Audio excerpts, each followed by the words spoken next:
everyone for joining once again.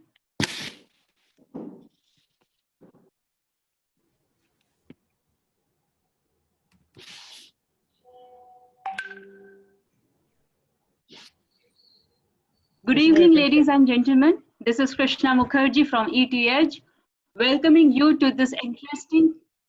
Yeah. Can you hear me? Yeah, we Yes, can. Krishna, yes. Yeah, we Please go can. ahead. Okay.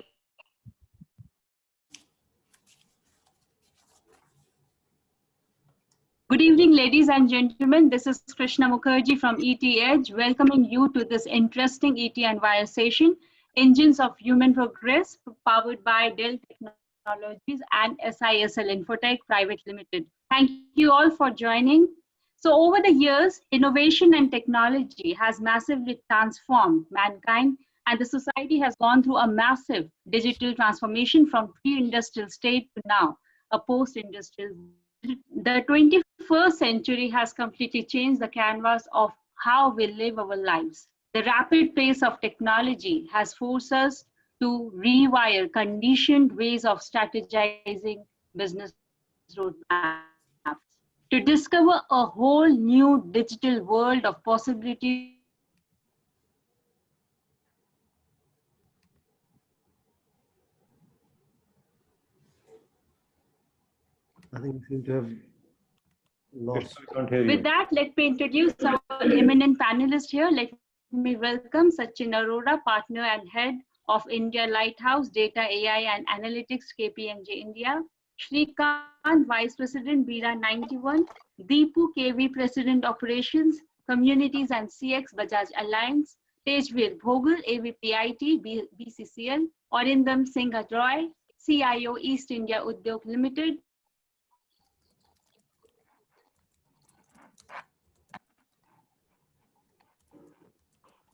Krishna, you got dropped seems. Krishna? Wait. Dipshika, I think Krishna is dropped. Yeah, I'll take it over. Just 1 minute.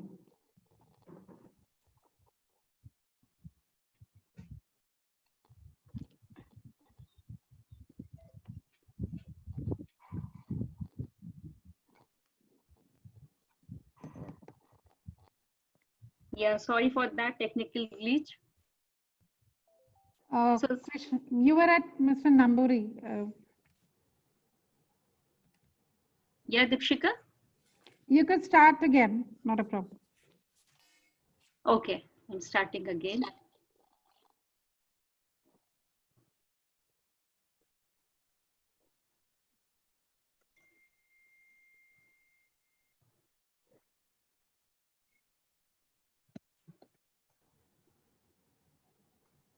Good evening, ladies and gentlemen. This is Krishna Mukherjee from ETH, welcoming you to this interesting ET and Wired session, Engines of Human Progress, powered by Dell Technologies and SISL Infotech Private Limited. Thank you all for joining us. Over the years, innovation and technology has massively transformed mankind, and the society has gone through a massive digital transformation from pre-industrial state to now a post-industrial world. The 21st century has completely changed the canvas of how we live our lives. The rapid pace of technology has forced us to rewire conditioned ways of strategizing business roadmaps. To discover a whole new digital world of possibilities, today's session will unfold what the future holds and map solutions that can help organizations reshape their businesses to take advantage of these changes and not fail owing to digital disruption. With that, let me introduce our eminent panelists here. Let me welcome Sachin Arora, partner and head of India Lighthouse Data AI Analytics KPMG India. Shrikant, Vice President BIRA 91. Deepu KV, President Operations, Communities and CX Bajaj Alliance. Tejveer Bhogal, AVP IT BCCL. Arindam Singha Roy, CIO East India Udyog Limited. Jayesh Gardekar, Head Health and Benefits Global Insurance. Balakrishnan Singhania, EVP and Head Digital HDFC Life. Upkar Singh, Director IT FIS Global. Nirupam Srivastav, Vice President Strategy and AI, Hero Corporate Service Private Limited. Ashit Makhija, Global Head Service Excellence, SISL Infotech. Shailendra Tomar, Channel Manager, DC Solutions, Dell Technologies, Tirumala Rao K, Senior DGM IT, L&T MHPS Boilers Private Limited. Welcome all. Thank you so much for joining. With that, let me hand it over to Sachin for moderating the panel discussion. Over to you, Sachin.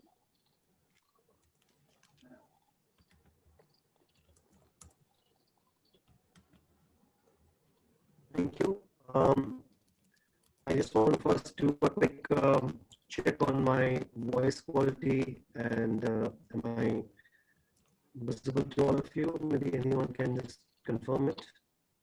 So Sachin, your video is perfect, but there is a disturbance in the voice. Noise is there. So perhaps you can put the mic closer to yourself.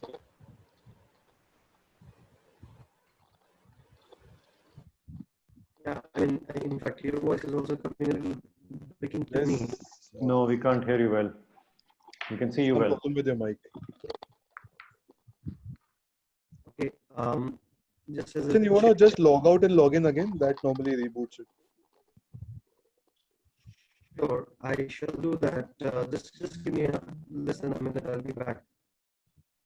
Sure. Yeah. In the meantime, Sachin logs in. I would request if Ashid, you can proceed a little bit introduction with the audience to start off. Sure. Okay. Myself, I've been in the industry for about 27 years now. I've worked with various technology providers. Currently with SISL Infotech, where I lead the services business unit and the technical operations, and very interested in the topic of today, which is which is engines of human progress, which I know what it will evolve around because I have some background to what it's going to take, which is around AI, ML, and cloud technologies. So I think very, very topical, it should be a very interesting discussion. And thank you very much. And good to see you, all of you. And some of you I'm meeting again in webinars. And I'm sure we'll have a productive discussion. Thank you. Thanks, Ashid. Shailendra. Yeah, hi, everyone. I've been into this industry close to how much? 25 years or so. And I've worked across various organizations in various fields. I mean, my journey is from, I would say, brick to chip. So starting from physical data centers to typical IT infrastructure. So that's how I've been into this, and various roles I've spent in IT organizations. In last 20 years is almost towards IT companies, and working with channel ecosystems and driving value propositions to their customers. That's I've been there, and so far as engines of human progress is concerned, it's a topic very close to my heart because I've seen things developing across those 25 years, and certainly you people have also seen how these AI, ML, or neural networking has improved upon over the years, which certainly I would be having certain insights, more insights from you people. So that's how it is, and I guess we have. Manish, over to you. Let's see. Thanks, Yeah. Shailendra. Sage, we request you to give a short introduction so that we all, the panelists, know each other well. Sure. Thank you very much. Afternoon, everyone. This is Tejveer Bhogal. I'm part of Bennett Coleman and Company Limited. Been serving here for last 6+ years now, with an overall industry experience of 26 years. Have been fortunate enough to work in very varied organizations such as Ernst & Young, Microsoft, Wipro, and eventually now I'm here at BCCL. I head the governance for IT, and along with that, I am also responsible for the entire program management office and look at various cost excellence initiatives, various strategic initiatives from an IT standpoint. Thank you. Great. Thanks, Tejveer, for joining. Mr. Tirumala Rao. Yeah, good afternoon, everybody. I'm from a joint venture of L&T, which is a part of the power division, and I take care of IT infrastructure. So we have got a lot of initiatives which are there in infrastructure as well as digital.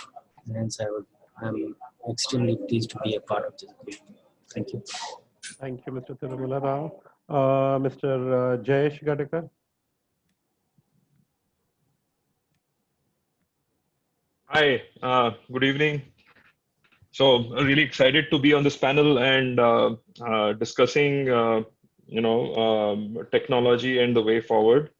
I head employee benefits and innovative solution at Global Insurance Brokers, where we have developed our own platform and mobile apps, etc. So I'm really excited to hear all the latest things from all of you and learn as well.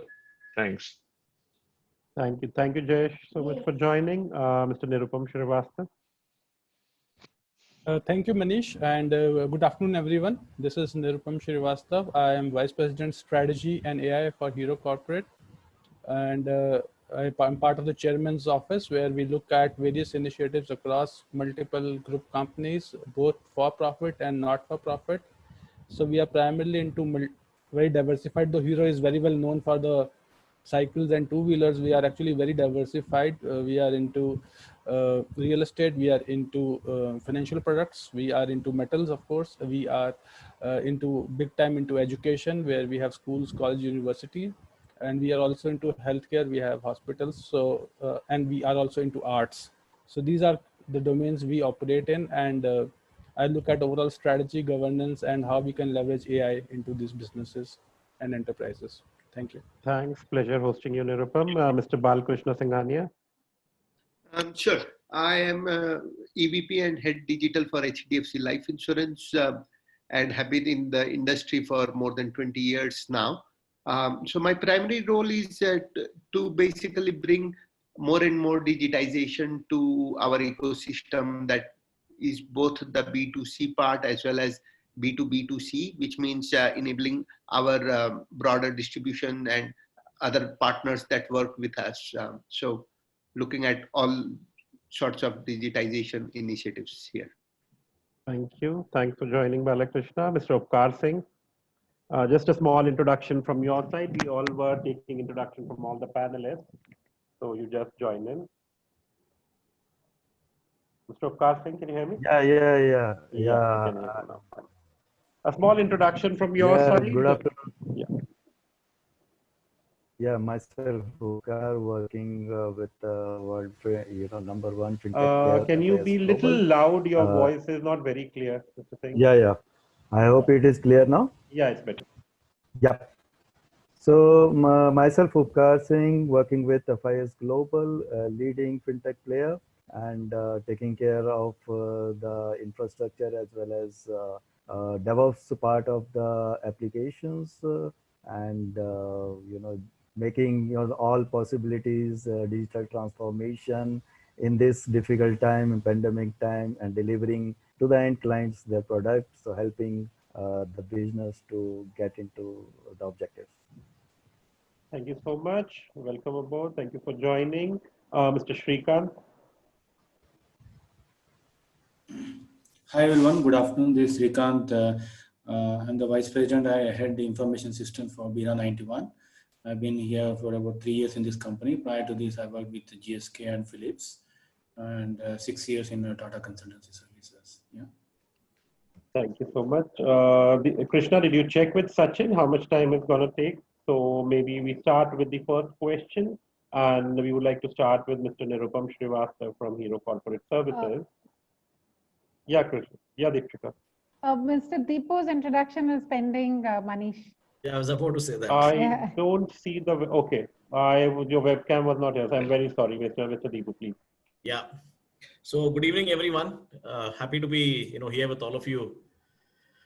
I head operations and customer service at Bajaj Allianz General Insurance, and as part of my mandate, I also drive business process reengineering and digital transformation. I worked with G Capital for 20 years before joining Bajaj Allianz General Insurance. I guess all of us are focused on ramping up our digital quotient, especially during the pandemic. So looking forward to an enriching discussion. Thank you so much. Thank you for joining, Deepu. Ashit, would you like to take ahead the questions till the time Sachin joins in? Okay, sure. Just give me 5 seconds to get a grip on this, because actually Sachin was supposed to do. Sachin is facing some technical glitch. Krishna is following with him. Okay. So in the meantime, we'll start with Ashit, as he's one of the partner, and we've been discussing a lot around the pointers. So please. So do you want me to give my points, or do you want me to ask no, the panel? you may ask the question, the panel, the way we want to start with Nirupam, the first question. Okay, sure, fair enough. I'll do that. Give me 1 second, please.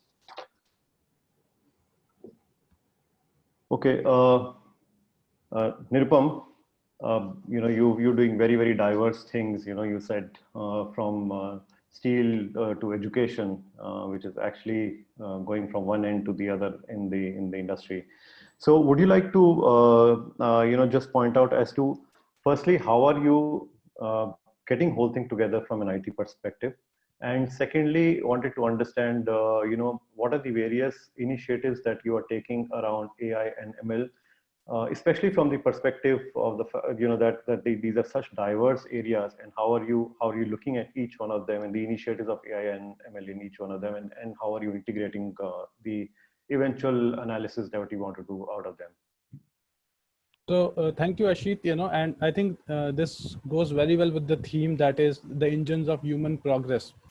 So, so human race has been here where we are because of the constant innovation that we have done, and also the ability to imagine future which does not exist today. So same thing we do at our enterprise also in terms of multiple businesses, that we try and see what the future is going to be, which it is not existing today. And in this context, artificial intelligence, machine learning, and various other technologies like IoT, blockchain, etc. These are what we consider as the path-breaking technologies which will change how the businesses are being run. And not only being run, but also it will have a wide-ranging impact on societies, those who are not even directly linked with these businesses. And very good example is today's environment that we have due to pandemic, COVID-19. So as you rightly mentioned, we have multiple businesses, and each of the business has a very different operating model.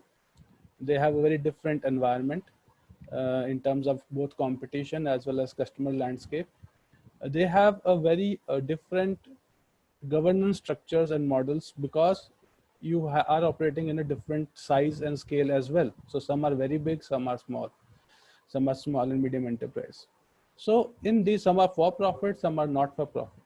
So how in this environment you locate at from a governance standpoint, and my focus comes here is governance. And when we look at governance, how do you govern without data? You can't. So you need data. And how you make most of the data is the ultimate objective of how we can leverage artificial intelligence, machine learning in this case. And to what end? It is not just merely governance. It has to create value for the customer and other stakeholders. And how you can help create more value for the customer and stakeholders is the way we look at. So we link this initiative to the overall vision that each of the business has. Now, this is not same across all businesses, because some business may have, for example, a very good application of a chatbot, which is again an artificial intelligence based application, for example, in our consumer facing businesses.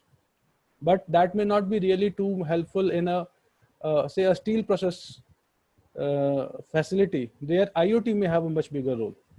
So it depends on the context where we are in, and that's where we engage with the teams, the business teams, to identify their pain areas and how we can vision these technologies helping them to leverage sustainable competitive advantage in the marketplace. So I will stop here, and I'm happy to take further questions or come back as you feel right. No, thanks. I think we'll probably we'll move and we'll come back and take the questions in one go, unless somebody has a comment which can't resist on what Nirupam just said. Otherwise, we'll probably move ahead.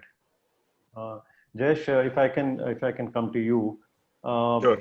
If you could, again, you're doing insurance, and again, your insurance goes from one sector to the other, really speaking, and it's and especially in these times, the insurance is gaining more and more importance, and the industry is, I'm sure, facing its own challenges, which are good challenges to face, because there's more business which is likely to come in, and there's a lot of transformation which you need to do for that. So if you could just talk to us about how your journey has been when it comes to digital transformation.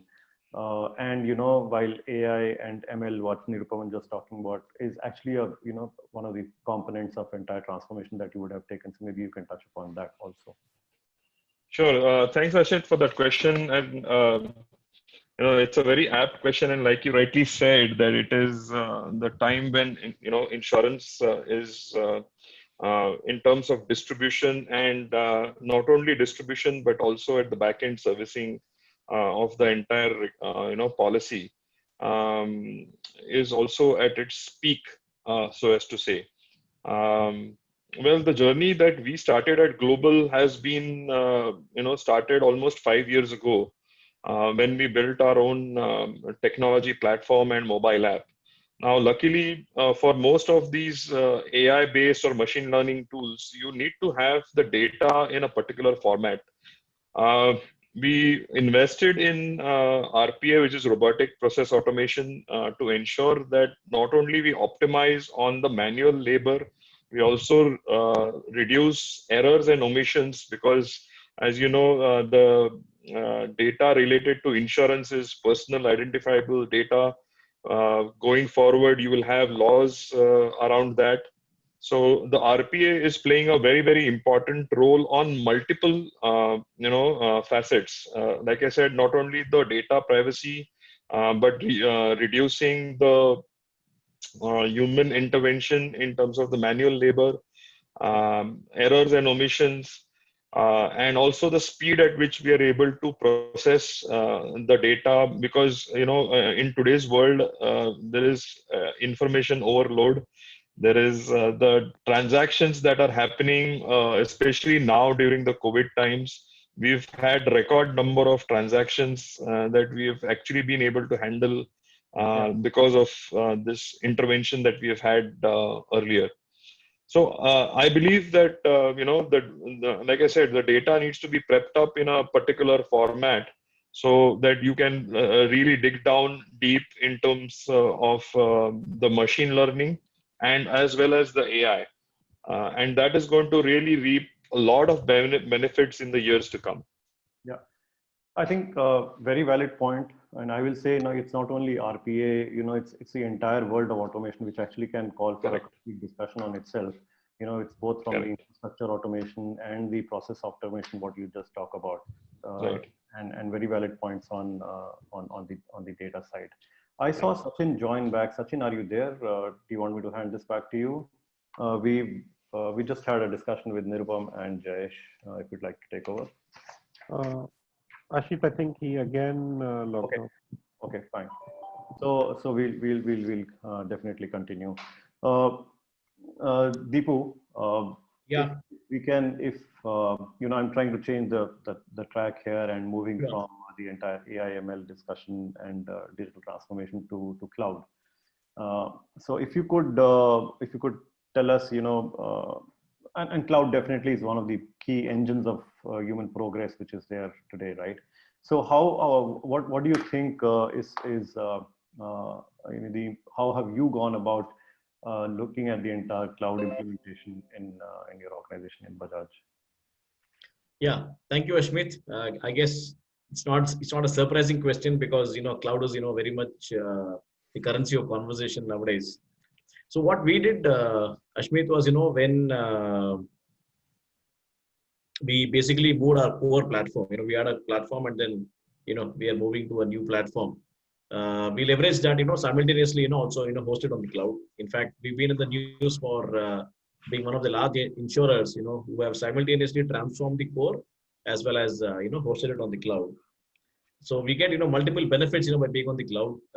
For starters, you can avoid hardware obsolescence. That's clearly one of the benefits of being in the cloud. The other is, what happens is typically when you have your data, data can be in siloed form in various data marts. And typically when you move to the cloud, you're able to create a data lake by which all the data comes together, and then you can take a holistic view of the customer and then come out with with a host of customized products and services from time to time. So these are two clear benefits that we have seen going forward. And of course, it definitely helps you, scale up dramatically, right? Correct. So clearly these three benefits, and as I said, because we've already moved, we're seeing it in action. Yeah. Okay. And is this what's the kind of mix that you have on cloud? Is it both public and private cloud that you have as of now?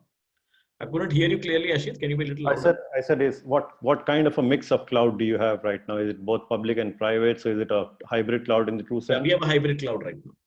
Okay. Okay. Thank you. Sachin, you're back. Maybe do you want to take on from here? Yeah, of course. We've discussed. Apologies sincerely for this, abrupt connection. I don't know. I think there was a power cut or something that took some time for the laptop and everything to come back. And So we've realized covered some issue happens. I'm back on the phone. We've covered Nirupam. We've had a discussion with Jayesh, and we just finished our discussion with Deepu. Maybe you can take over from here. All right, wonderful. So I believe we have some sense of some of the AI use cases that these two gentlemen are trying to solve on for their businesses using cloud. So I would actually want to bring in Shailendra in from Dell to just share about what are they seeing in the market with respect to the machine learning, AI, and data strategy use cases before we move on. Shailendra, are you on the call, please? Yeah, Sachin. Thank you, Sachin, and thanks, Ashit, for moderating also. And I really appreciate the insight which Mr. Gadekar and other people have shared in this discussion. So basically, when I look from a Dell point of view or Dell thought process about this, see, we all know data is a fuel to AI or ML. And we all talk about digital innovation and the way things are evolving. So day by day, everything has becoming more data centric, data heavy, and in reality, we are evolving a science by itself, which we call data science. So how to manage that? It could be in current scenario also. If we talk about the pandemic scenarios, the data could be of any size, any volume. Things are evolving.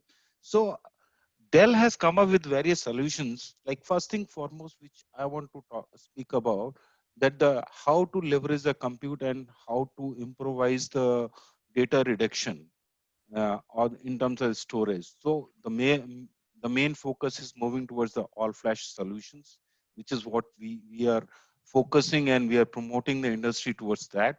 Secondly, what we are looking at that how this unstructured data, which is into million of petabytes, could be stored and how the analysis things can be done.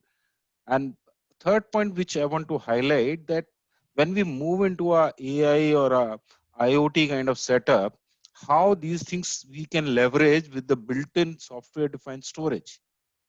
So these are the few key insights which I want to understand from the speakers and the people here who wants to, what is their thought process moving with these technologies? Because data can be managed, can be manipulated to our knowledge. We have the tools and softwares available for that.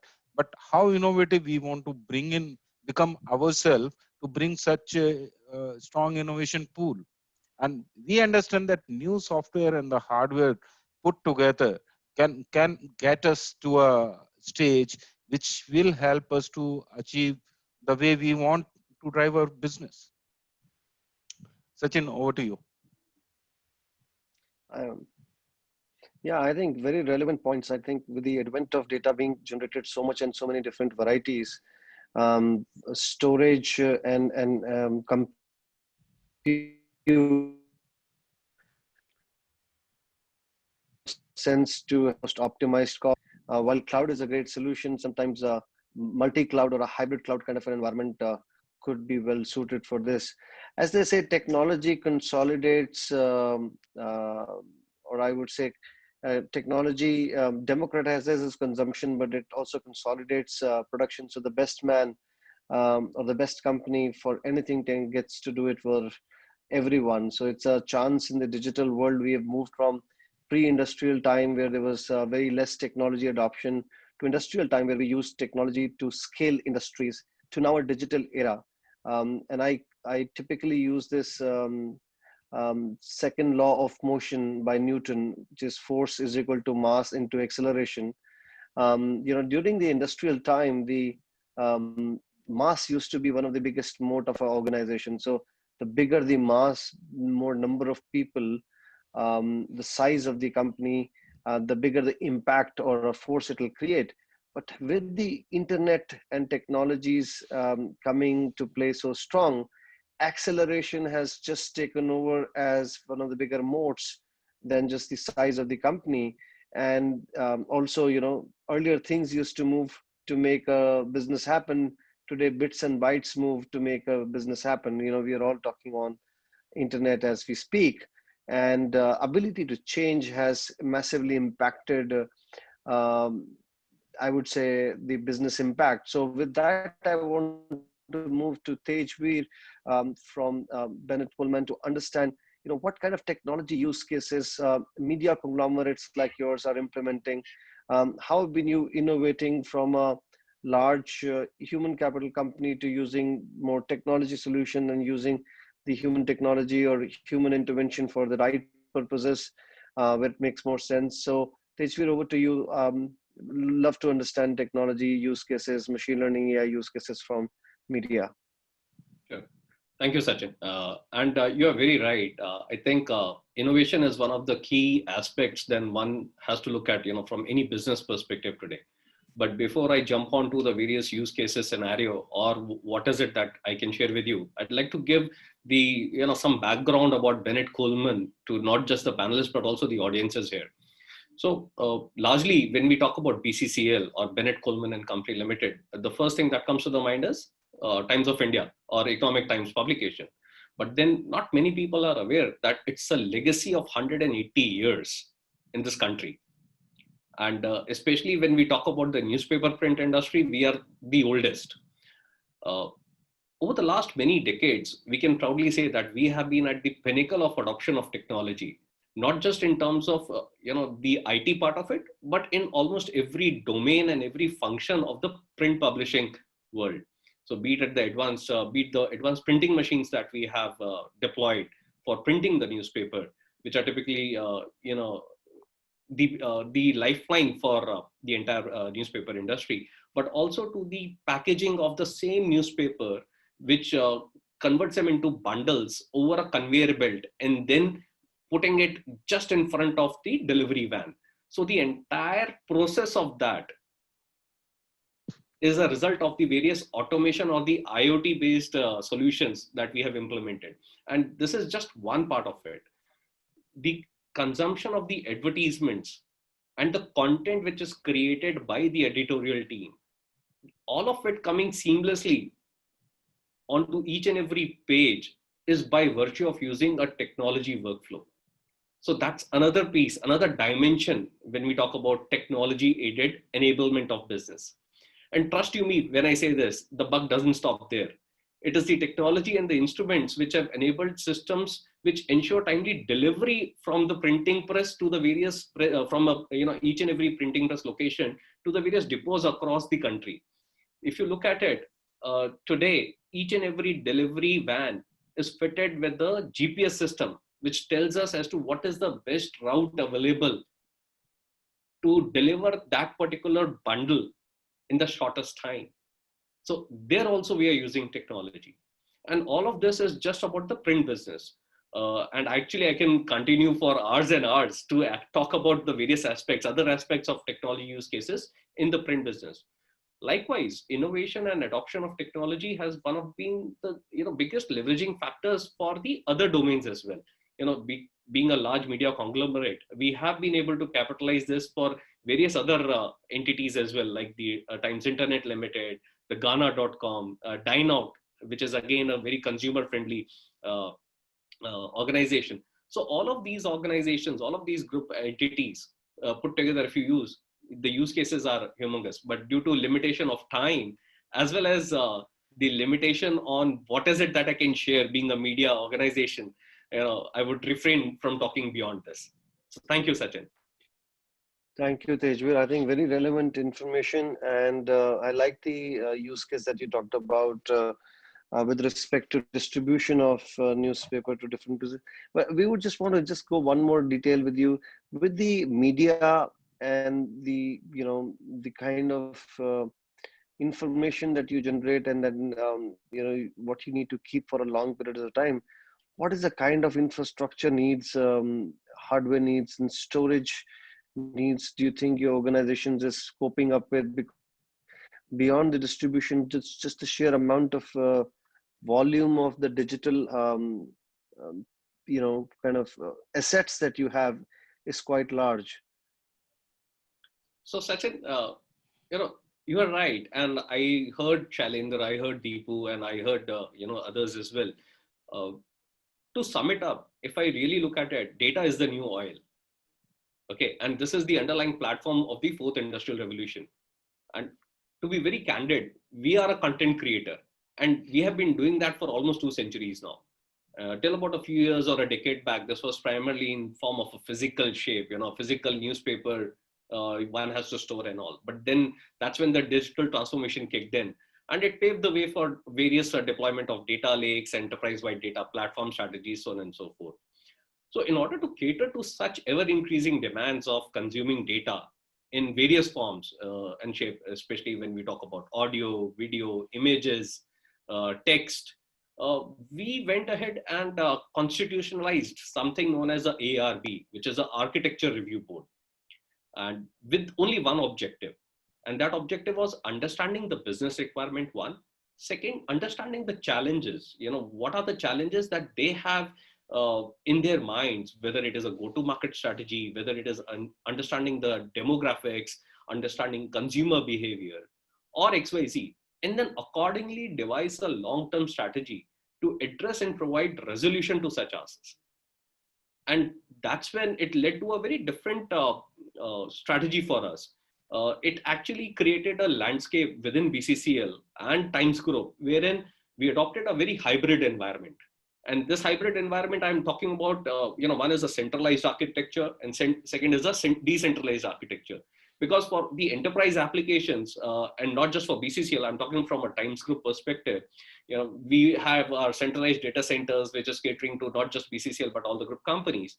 But then we have a distributed network or a server room architecture catering to specific business needs, such as BCCL. Because from a print publishing, the entire workflow would be different than what is required from a Times television network or a Radio Mirchi infrastructure or a TIL, which is more of, you know, a cloud-based scenario. So all of these came into existence. And very recently, about a year back, we developed our own private cloud. So again, I would say it's a very heterogeneous environment. And going forward, I think most of the investment would be basis the recommendation from this ARB team, keeping in mind the long-term enterprise architecture strategy, the investment protection that we have already made in creating this humongous enterprise infrastructure, and of course, a financial efficacy. So these are, you know, some of the things that I thought I would like to share with the team at large. Very valuable inputs, Tejveer. I think I love the idea of you know, the review board, and the complexities that you just explained were quite an eye opener in terms of it's not just that cloud is a silver bullet. For some of the consistent workloads which are very heavy in volume, you could look at even creating your own private cloud to kind of mitigate cost and work at scale. So quite informative and knowledgeable. Thanks very much for this input. So with that, let me move to Arindam from East India Udyog Limited. Arindam, just want to understand, how's analytics data helping your organization? Sachin, I don't think Arindam has joined. Some sort of... Arindam hasn't joined. Oh, okay. Okay, so let me move to He had Shrikant some then. meeting, yeah, so he could join. No problem. Do we have Shrikant from Bira on the call? Yes, Sachin, yeah. Oh, wonderful. So Shrikant leads the tech and IT for Bira, and Shrikant, pleasure having you here. And would love to understand what are the different cases of analytics and IoT you know, your company is working on. I'm personally a big fan of your brand, And ever since, and I was very loyal to the prior brands as well. But then very rare that, these things change, right? A smoker doesn't change the brand, and somebody who's drink, a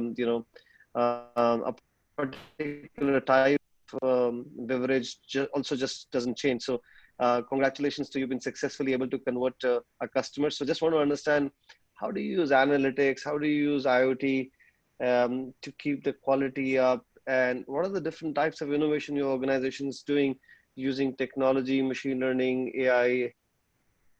Over to you. Yeah, thanks, Sachin, for the wonderful feedback as a consumer, and we hope to maintain that. So consumer experience, of course, is the primary situation for us, and we maintain that to the freshness that you would like to offer to any consumer, right?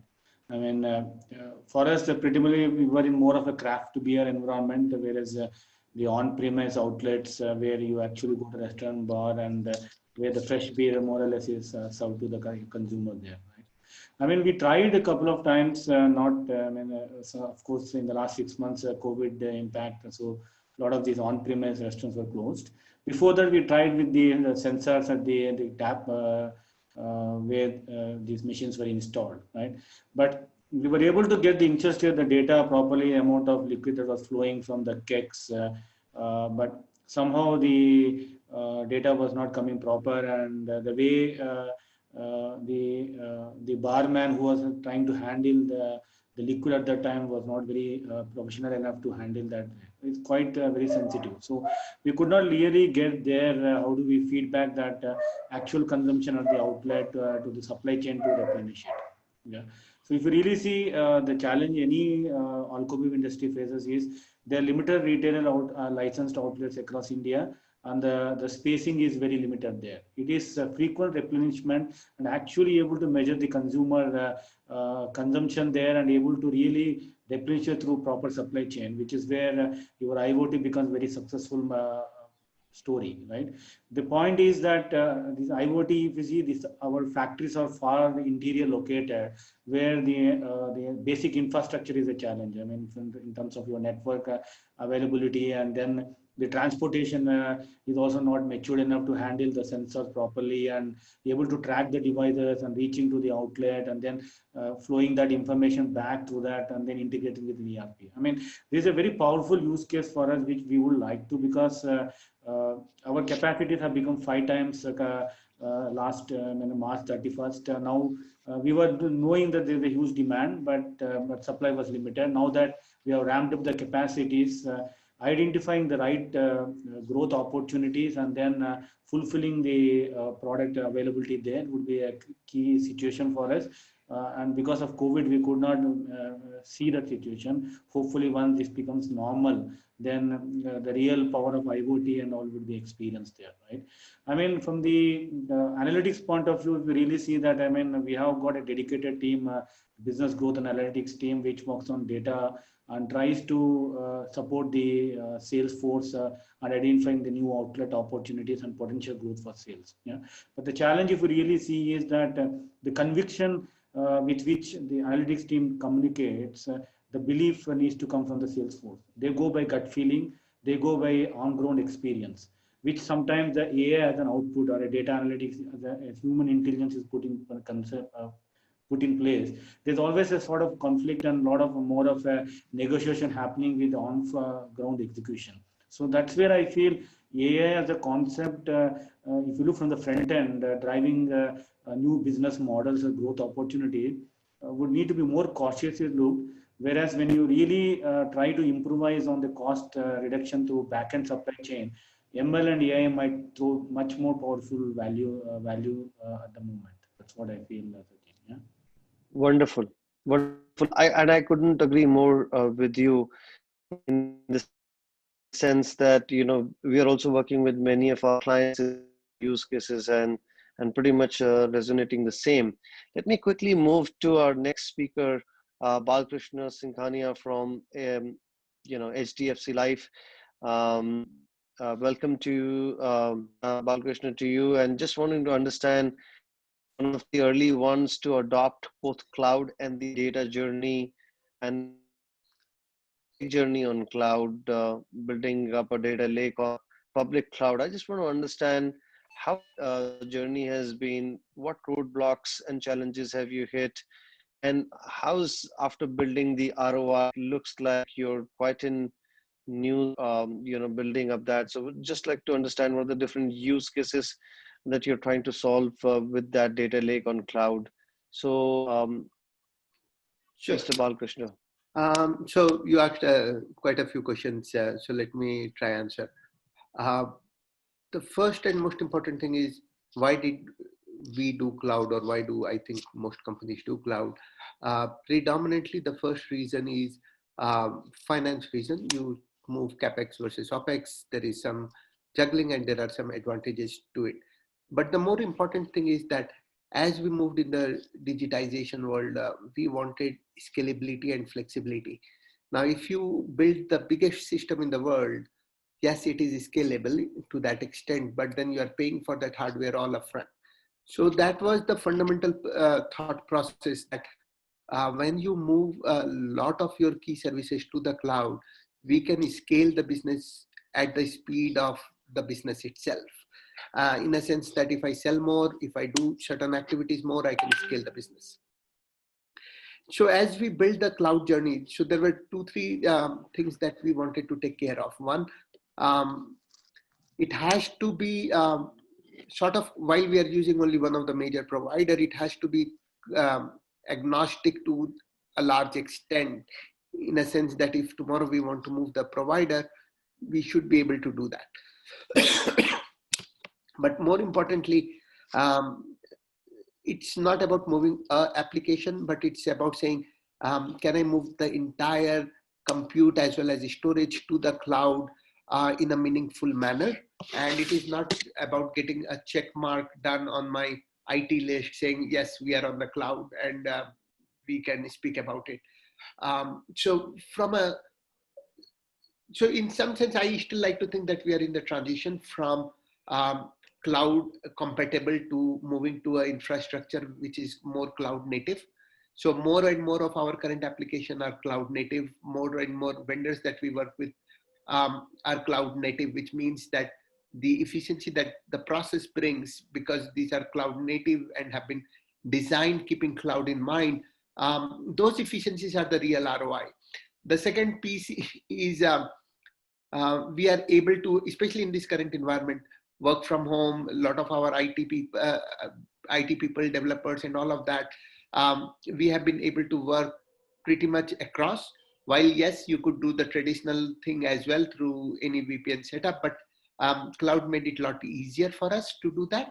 But also in terms of the kind of application. So for example, we would want to hyper-personalize our experience, HDFC customers or even agents and selling front-end sales people get.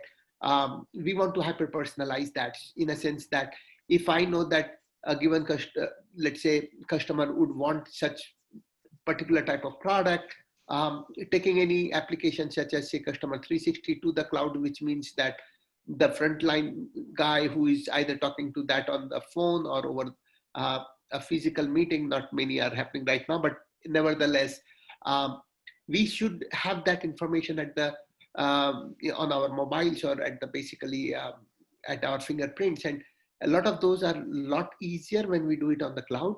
And looking at it from a other perspective, doing more and more of our journeys on the cloud means that I'm able to integrate different type of services, be it a CKYC verification or a payment verification or a payment gateway integration. A lot of those things, you get ready-made services right now through either our own in-house applications or through, say, native providers.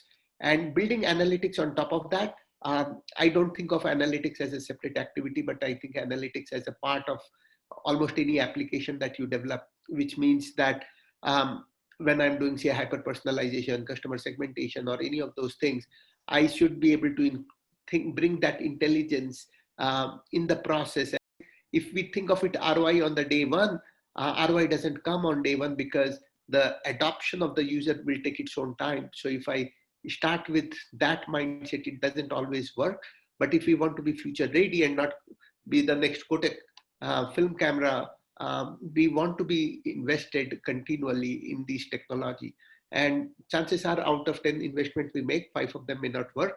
But by making those 10, we want to make sure that the other 5 that will work, we were working on that. So long wonderful. I think very fascinating story from you, Balkrishna. And I think really enjoyed listening to you on the culture of experimentation, culture of trying out new things, and using cloud as a business theme, not just as technology theme, that you could move with the pace of organization rather than pace of technology.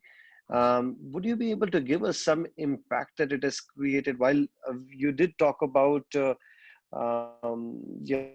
lot of use cases that you're trying to work on using the digital technologies like WhatsApp claim to Alexa usage. Would you be able to put some number to let's say 5%, 10% growth in the business because of this, just for our listeners to understand what could it mean for business?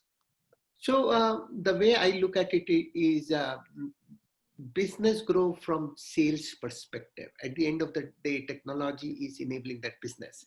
If you want to think of it in this way, our ops staff, we have not grown that strength in last couple of years, while our business has been seeing a very good growth, which means that it is technology that is basically enabling us to churn out more, have more throughput, and while keeping the number of staff at near constant.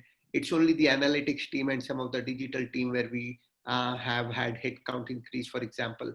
And I'm not using these words literally, but the point here is a greater throughput that we are able to do, and the number of staff is not necessarily increasing with the rate of business, if that makes sense. Understand. So there was this saying, some time back when I was in my previous organization, that in 1980s, it was database which was behind almost every application. And if you don't really have a database behind an application, that is not a true application. These days, this database is default application. It's now the analytics or make you be the leader in your business. So, to you, Mr. Balkrishna, I think HDFC. Sachin, we are having difficulty hearing you fully. You were able to control the technology cost. Sachin, we lost you for a few seconds. Is this voice not clear? Yeah, it was not clear. Can you repeat yourself for am last I back now? 30 seconds? Yeah. Okay. So I'm saying it's quite fascinating to listen that, in 1980s, it used to be database behind every application. It's now AI behind every application. And really enjoyed listening to Mr. Balakrishna in terms of how HDFC Life is putting, machine learning use cases, analytics use cases behind every application that they're creating on cloud. All right, let's move to Mr. Upkar Singh from FIS Global. FIS Global provides a range of solutions. So what are some critical factors that client is looking for these implementations? What are your take on the pros and cons of what we hear today very often as multi-cloud environments, Mr. Upkar? I know there used to be a conversation on hybrid cloud, and now that we have quite a many of the public cloud and the private cloud options available, what's your uptake on multi-cloud environment? Over to you, Mr. Upkar. Sure, Sachin. Sure. And I think we heard a lot of pertinent use cases from all of our panelist colleagues. And as far as the cloud is concerned for FIS kind of company, tell me, 5 years back we were zero cloud company, right? And most of the things were on-prem. Even our mail solution was on-prem. So there were a lot of pros and cons onto that factor. But given the time and the requirement of the clients and the speed and agility, the acceleration, being a conglomerate in a kind of fintech applications, right? Even we have to thought that we our management made a first cloud kind of strategy in place so that we could leverage all the possibilities, and a lot of task forces were made into that. And you believe that slowly and steadily, right, we are now almost 75 to 80% on cloud, depending where some of the legacy applications are still on prem. But see, all this happens because of a reason, and the reason is, first and foremost reason is the client. The client is looking for the applications or the product, in very short time. I can give you an example here that during this pandemic time, right, there were clients, those who have asked for new applications or the new product, right, in couple of days. And being a company, we have three segments. One is the merchant banking, other is the personal banking, and the third one is the capital market. So from the merchant banking side, we could deliver those loyalty program application to one of the largest, company in US in 7 to 8 days. So that's the time to market kind of initiative. And you see, for that per se, you can't, you need an infrastructure setup to develop the things, to deploy the things, and to deliver the things. And that can't happen on-prem so fast, right? Even very recently, I think a couple of weeks back only, we completed a POC, full-fledged POC of a leading bank of Singapore on cloud, which was earlier planned to be done on their innovation lab, right? And having all the microservices requirement, scalability, and even the NFV kind of environment that is called the non-functional testing, where the bank wanted to see the load, the highest load, possible load, to test our application. So that's the power of cloud we thought to have, but having just cloud is not sufficient enough, right? You not only the technologies, but what we thought, having a process and controls around it is very necessary, right? So, like we see the monitoring, the observability, and the visibility of the cloud services was one of the critical factor for us, because traditional IT monitoring has revolved around monitoring the IT infrastructure and server.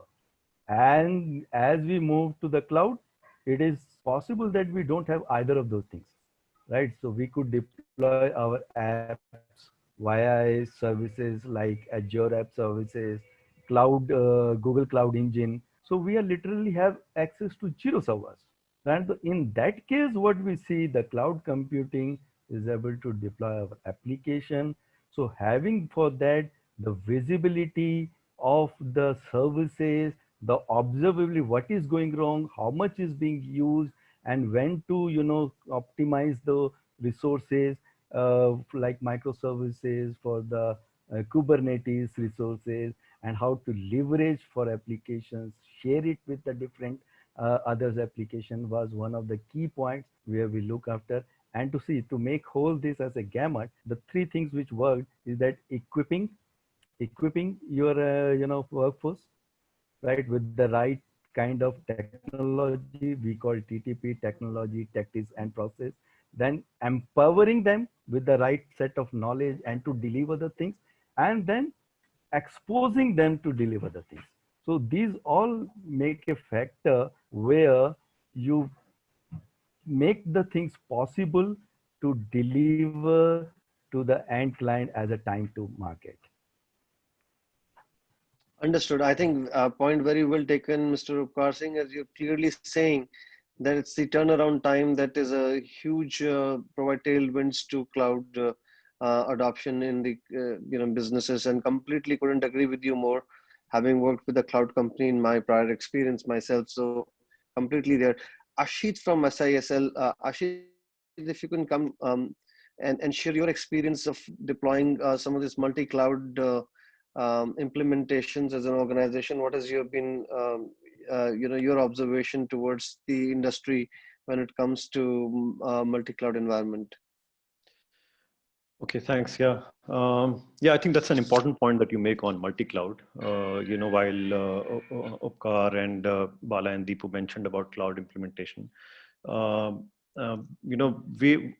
we see is that organizations are moving from a private cloud to a public cloud to a hybrid cloud, and then a lot of them are moving towards multi-cloud.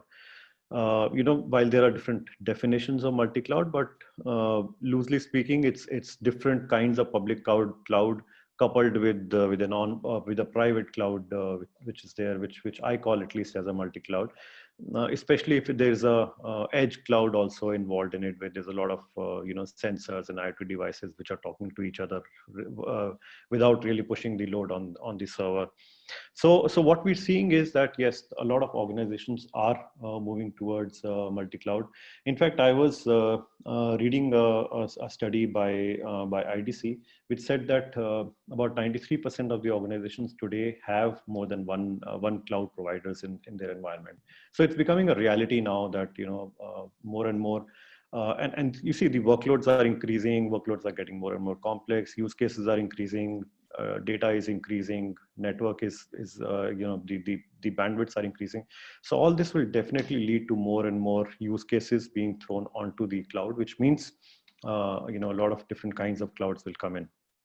So obviously, when you have multi clouds, when you have, for example, a AWS cloud or an Amazon cloud, or different kinds of clouds, what you're really doing is you're hedging your bets. You are ensuring that the SLAs come from what you need, come from whichever provider. You are ensuring that the compliances from a data sovereignty perspective are met. Some of them may have data center in India, some of them may not. So all these benefits are coming in. However, when we look at the way we are talking to our customers today as a system integrator, I think there are a couple of challenges which the organizations are facing or are likely to face, and I'm sure most of the eminent panel on this discussion knows about the fact that multi-cloud comes with its own challenges, and one of the biggest challenges, the fact that you have different silos of clouds which are created. So what you really need is something to sit on top of it as an orchestration layer, or as a cloud management layer, or a cloud services layer, whatever you may call it, or a combination of all this, which sits there on top of it and creates that layer which helps you in reducing the consoles that you're managing, reducing the number of people that you have to throw onto those consoles, and then trying to and then have a single monitoring and SLA management layer, and of course you should be able to provision from one cloud to other smartly. So I think it's important that the organizations look at deploying that kind of a tool, which is a tool which is robust, helps them in this monitoring, helps them, gives analytics as to what's happening, and helps them in provisioning from one to the other at a quick pace.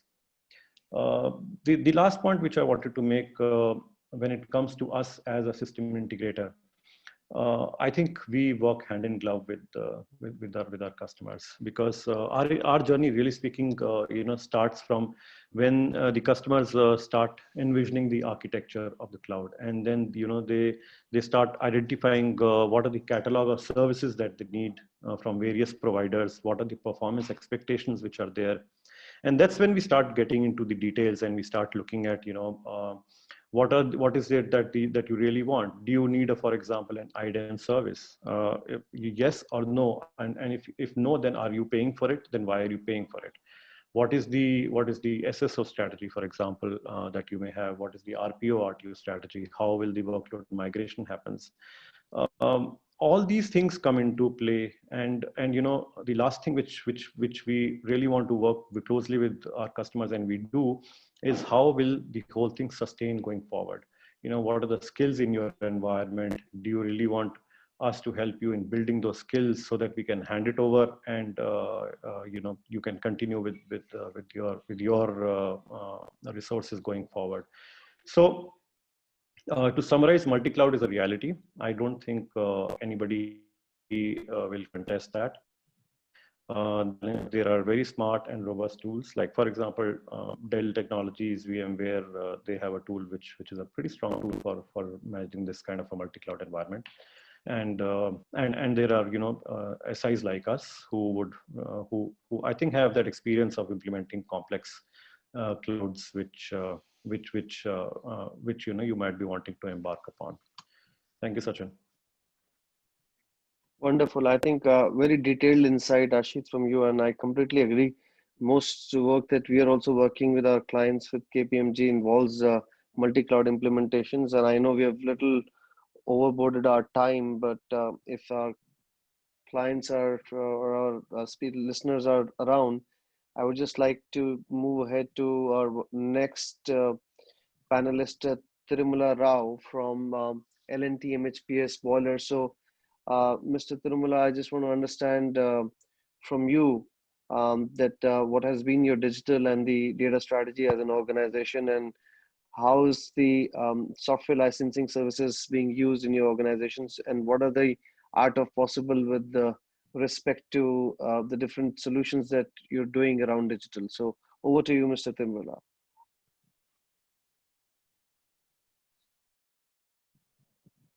Sachin, I think Tirumala just dropped off. He's just connecting again. Oh, okay. So in the meantime, while he connects back, Shailendra, I would like to bring you back in to talk about, we have heard about you know, so many artificial intelligence, IoT related cases. Both of them, you know, work on massive amount of data. One creates, another is a consumer. What has been your take with respect to technology coping up with this sort of a human progress? Thanks, Sachin. Very interesting question that you asked me about. If you permit me, I want to run a small video which will give a better perspective how today a technology, FMCG company or a footwear company can adapt to the technology, and how Dell has, it's a live example which they have used it. So if you permit me, then I would like to run that video and share with the audience here that how the things are revolving.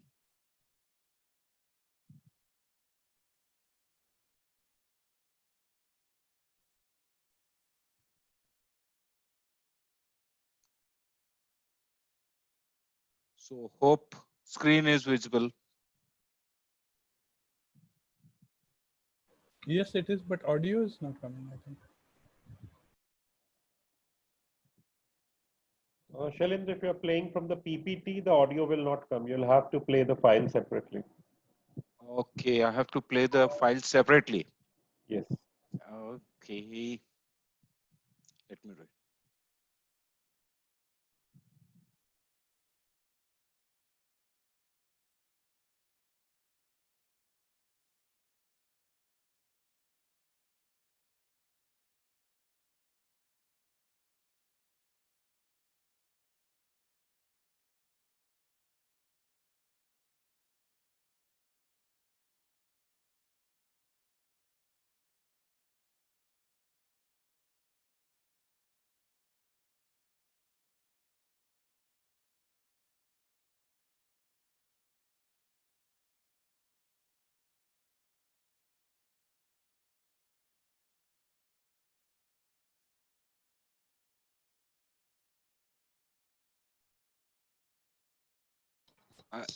Shailendra, we still can't hear the audio. Now can you? No, we can't. We can just see the video. We can't hear the audio. Okay, so I maybe best to just send us a link. Shailendra, we can send the link to all the panelists. Okay, I'll run the video and then share the link with all the panelists. So it's on YouTube as well. So easy for everyone. So I'll just run this. So no, I totally understand, Chandra. If you could share the link with the audience, that would be great. And is Mr. Tirumala Rao back on the call? Come again. Sachin, we are beyond time, so people they have a hard stop, and Okay, some of okay, them have no left. problem, So I no think if problem. we can quickly wrap up Sure. with the available panelists. Sure, right sure. Sure. I think we are almost done with our panelists, and I think very fascinating to hear different thought processes from different types of organization, from manufacturing to financial services, and within financial services, payments and insurance sectors, and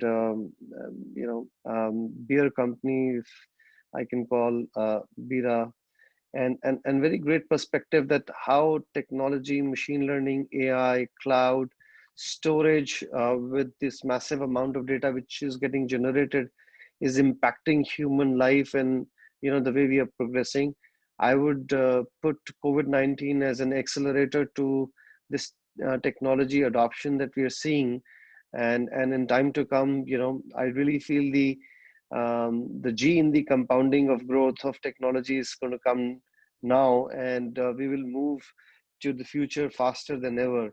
So it was really great to be a moderator. I know we had some technical problems to begin with, but thoroughly enjoyed conversation with each one of you and to the listeners. So looking forward to the next such huddling up.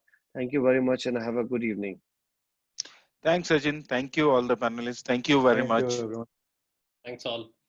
Thank you all. Thank you all. Bye-bye.